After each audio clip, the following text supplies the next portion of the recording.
Hi everyone, welcome to programming tutorial. Today we will continue with the for loop structure. Just like the while and do while, the for loop also enables you to evaluate a sequence of expressions multiple numbers of times.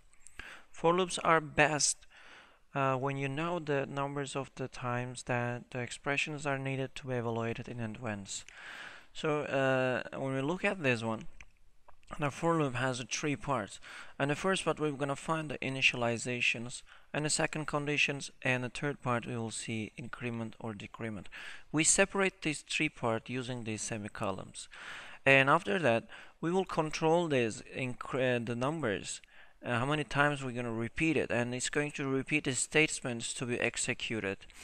And now I'd like to explain you what is initialization. Initialization is you may initialize the counter or other variables.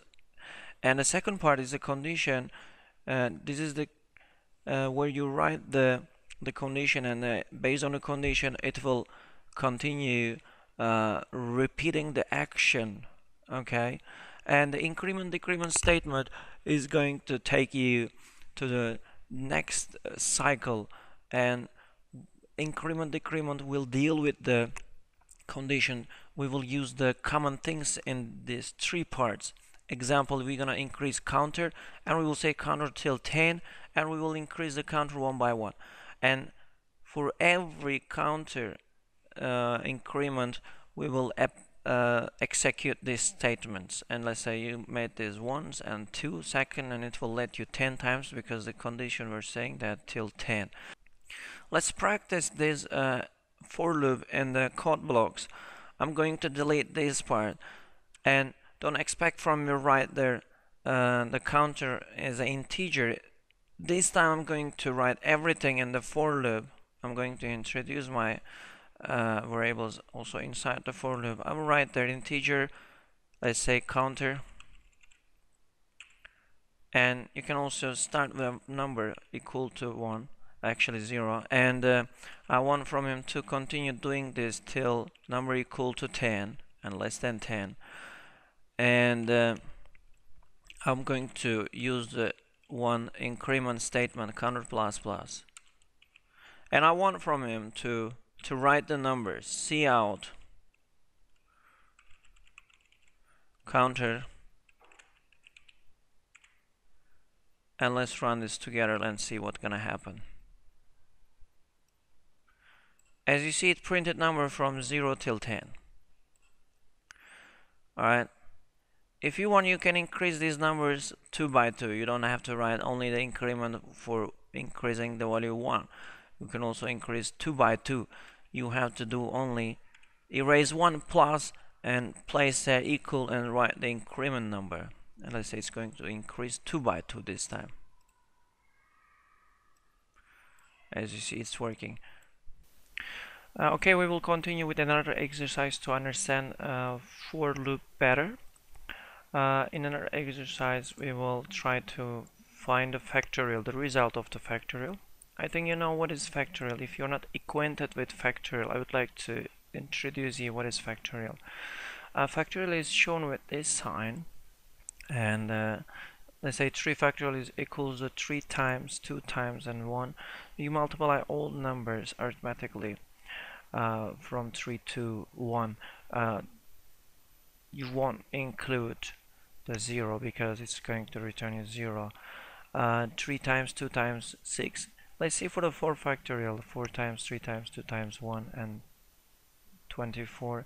5 factorial, 126 factorial, 720, and it goes on like this. Let's say when you ask a 10 factorial, you will have more the bigger number than these things. I think you understood what is the conception of the factorial. Now, according to this rule, we want to make a program that's going to ask user at first what is the number you want. Example, an equivalent of factorial. Let's say I will write there a, and c in a, and a will present for the number, and the counter will do this till a, because I want from him to get each numbers starting from 1 till a, and then multiply each other, and it will continue till a. And of course the increment gonna be 1 by 1, and as I said earlier, it should start from 1. And I'm going to make the calculation here. I say 1 is coming, I'm going to take the 1, and the 2 is going to come after another cycle. I will make him 1 times 2, and after that 3 is going to come. I'm going to multiply each other. 2 times 3, 6, and then 4, 6 times 4, 24, and then 5, 25 times 5, 120, and it will go on like this. For that reason, I'm going to do this result. So factorial 0 is equal to 1, by the way. 0 factorial equals 1. For that reason, I'm going to make it 0 equal to 1. So if you type there 0, it will return your result 1. I'm going to write the result times equal counter, because numbers will be produced by counter, and I'm going to multiply by the result all the time, and in the end we're gonna print the result. Let's see the result together.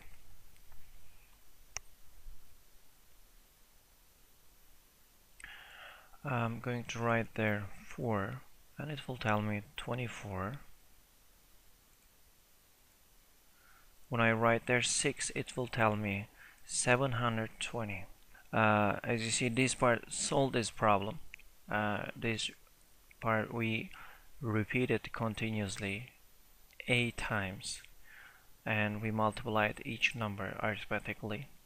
If you also understood what is factorial, you can see it from here. We multiply 3 times, 2 times, 1 each other. When you write there 3, and it repeated the action 3 times, and it also multiplied each number, each counter each other,